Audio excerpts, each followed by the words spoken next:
மிதனம். மிதன ராசிக்காரர்களுக்கு ரொம்ப பெரிய நல்ல மாதம். ஒரு 3-4 மாதமாகவே மிதன ராசிக்காரங்க யாருமே நல்லா இல்லை. ஆன்லைன் கிளாஸில் நடத்தும்போது கூட புதன் புக்தி நடப்பவர்கள், புதன் தசை நடப்பவர்கள் எல்லாருமே அடிபட்டு போனீங்க. மிதன ராசி, மிதன லக்னம், கன்னிராசி, கன்னி லக்னம் இவர்கள் எல்லாருமே நல்லா இல்லைன்னு சொன்னேன். உங்களுடைய ராசிநாதனாகிய புதன் கிட்டத்தட்ட ஒரு 2.5-3 மாதம் ராகுவோடு செவ்வாயோடு சனியோடு போட்டு அப்படியே பின்னி பிணைந்து கொண்டிருந்தார். ஆகவே அஷ்டமச்சனி முடிந்தும் கூட இன்னும் சில பல நெகட்டிவான அமைப்புகள் தொடர்ந்து கொண்டிருக்கிறது என்கின்ற கஷ்டத்தில் இருந்து வந்து கொண்டிருந்த அத்தனை மிதுன ராசிக்காரர்களுக்கும் மிகப்பெரிய நல்ல பலன்கள் நடக்கக்கூடிய, அருமையான யோக பலன்கள் நடக்கக்கூடிய நல்ல மாதம் இந்த மாதம். முதல் 10 நாட்கள் நல்லா இல்லை. ராசிநாதன் முதல் 10 நாட்கள் அப்படியே ராகுவோடு தான் சேர்ந்திருக்கிறார். ஆனால் மே மாதம் 10ஆம் தேதி இரவிலிருந்து ராசிநாதன் அப்படியே ராகுவோடு இருந்து வெளியே வருகிறார், பூரணமாக வெளியே வருகிறார். பூரணமாக வெளியே வரக்கூடிய அமைப்பு உங்களுக்கு ஒரு நிம்மதி பெருமூச்சை விடக்கூடிய அமைப்பு. கடந்த 2 அல்லது 3 மாத காலமாக மிதுன ராசிக்காரர்களுக்கு என்னென்ன விஷயங்களில் தடைகள், உறவு உரசல்கள், வீட்டில் சண்டை, வெளியில் சண்டை, ஆஃபீஸில் சண்டை, தொழிலில் நிம்மதி இல்லாத நிலைமை, எல்லா அமைப்புகளையும் நான் கடுமையான சங்கடத்தை இது பண்ணுறேன் அப்படின்ற மாதிரியான எல்லா நெகட்டிவ் அமைப்புகளிலும் இருந்து வந்த மிதுன ராசிக்காரர்கள் அனைவருக்குமே மிகப்பெரிய யோக பலன்கள் நடக்கக்கூடிய நல்ல மாதமாக இந்த மாதம் அமைஞ்சிருக்கு. மே மாதம் 11ஆம் தேதியிலிருந்து நினைச்சது நடக்கும்.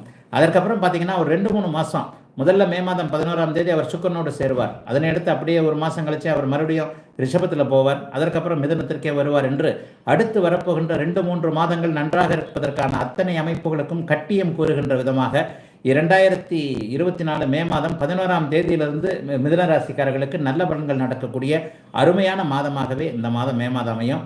ஒரு 3 மாதமாக 2.5 மாதமாக சுத்தமாக மிதுன ராசிக்காரங்க நல்லா இல்லைன்னு தான் சொல்லுவேன். குறுப்பெயர்ச்சி கூட 12ஆம் இடத்திற்கு வர்றது மிகப்பெரிய யோகம். 8-12ஆம் இடங்கள் சுபத்துவத்தை அடைந்திருக்கின்றன. ஆகவே கனவுகள் பழிக்கக்கூடிய, லட்சியங்கள் நிறைவேறக்கூடிய, கடந்த காலத்தில் இருந்து வந்த ஒரு 2-3 மாதமாக இருந்து வந்த எல்லா நெகட்டிவும் விலகக்கூடிய நல்ல அமைப்பு இப்போது அத்தனை மிதுன ராசிக்காரர்களுக்கும் வந்திருக்கு. இது மே மாதம் 11ஆம் தேதியிலிருந்து ஆரம்பிக்கும். இப்போ ரொம்ப கலக்கமும் ஒரு மாதிரியான என்ன பண்ணுறதுன்றத குழப்பமாக ஒரு மாதிரி கலக்கமான ஒரு சூழ்நிலை மிதுன ராசிக்காரர்கள் ஒரு 40 வயசு 45 வயசு தாண்டினவங்களுக்குலாம் இருக்கும்.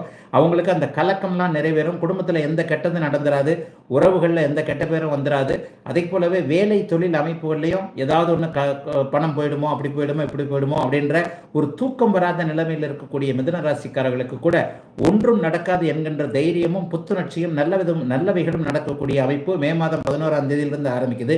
அதற்கு பிறகு ஒரு 20 நாட்கள் இந்த மாதம் முழுவதுமே நல்ல சிறப்புகள் தான். ஏன்னா அப்படியே பார்த்தீங்கன்னா அவர் சுக்கிரனோடு போய் சேருவார். சுக்கிரனோடும் சூரியனோடும் முதல்ல சேருவார். மே மாதம் 11ஆம் தேதியிலிருந்து 4 நாட்களுக்கு பிறகு நடக்கக்கூடிய சூரிய குரு சேர்க்கை கூட மிகப்பெரிய யோக பலன் மே 15ஆம் தேதியிலிருந்து. ஆகவே எல்லா நிலைமைகளிலும் சுருக்கமாக சொல்லப்போனால் கடந்த 2.5 மாதமாக எந்தெந்த விஷயத்தில் உங்களுக்கு தொல்லை இருந்ததோ, மனைவியால் தொல்லை, கணவனான் தொல்லை, மகளால் தொல்லை, மகனான் தொல்லை, வேலையால் தொல்லை, வியாபாரத்தால் தொல்லை, தொழிலால், பணத்தால், இந்த மாதிரியான எந்த விஷயங்களில் உங்களுக்கு மன அழுத்தங்கள், மனப்புழுக்கம், மன அழுத்தம் இருந்ததோ அந்தந்த விஷயத்திலிருந்து அப்படியே வெளியே வரக்கூடிய அமைப்பு கண்டிப்பாக இப்போது மிதுன ராசிக்காரர்களுக்கு இந்த மே மாதம் 11ஆம் தேதியிலிருந்து ஆரம்பிக்கிறது. ஆகவே மிதுனத்திற்கு மேன்மைகளை தரக்கூடிய, வயதிற்கேற்றார் போல நல்லவைகள் நடக்கக்கூடிய அமைப்பு உண்டு. வருமானம் வரப்போகுது, நல்ல வருமானம் வரும். செலவுகளுக்கு தகுந்த அளவு செலவும் இருக்கும். குரு 12ல் வந்துட்டாருனாலே சுப செலவுகள் வந்துடும். சுப செலவுகள் வீட்டில் இதுவரைக்கும் இல்லாத அளவிற்கு மங்கள விஷயங்கள் நடத்தி பார்க்கக்கூடிய தன்மை.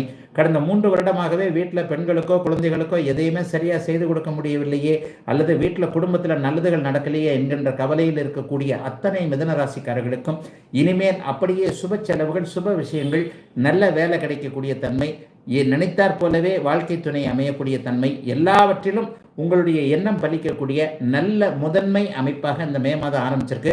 முதல் 10 நாட்கள் நான் சொல்ல மாட்டேன். ஏன்னா புதன் ஒரு வேகமாக 28 நாட்களில் நகர்ற கிரகம். அவர் இப்போது வக்கர நிலைமைகளில் ஒரு 3-4 மாதமாக அப்படியே போய் கும்பத்திலேயும் மேனத்திலையுமே கடந்தார். இந்த அமைப்புகள் எல்லாமே விலகப் போகின்ற தன்மை வந்துட்டதுனால மே 11ஆம் தேதிக்கு பிறகு நல்லவைகள் எல்லாவற்றிலுமே நீங்கள் நினைத்தாற் போல நல்லவைகள், அஷ்டமச்சனியிலிருந்து பட்டு கொண்டிருந்த அத்தனை தொல்லைகளும் அப்படியே விலகக்கூடிய அமைப்பு, வயதிற்கேற்றாற் போல வேலை தொழில் அமைப்புகளில் முன்னேற்றங்கள் நடக்கக்கூடிய அருமையான நல்ல மாதமாகவே அமைந்திருக்கிறது மே மாதம். மிதுன ராசிக்காரங்க எதுக்கும் கவலைப்பட தேவையில்லை, நல்லா இருப்பீங்க. நம்ம மே மாதத்திலிருந்தே இப்போ 2-3 மாதமாக இருந்து வந்த கஷ்டங்கள் விலகக்கூடிய அமைப்பு கண்டிப்பாக உண்டு. வாழ்த்துக்கள். மிதுன ராசிக்காரர்கள் முன்னேற்றத்தை அடைய போகிறீர்கள் என்பதுதான் உண்மை.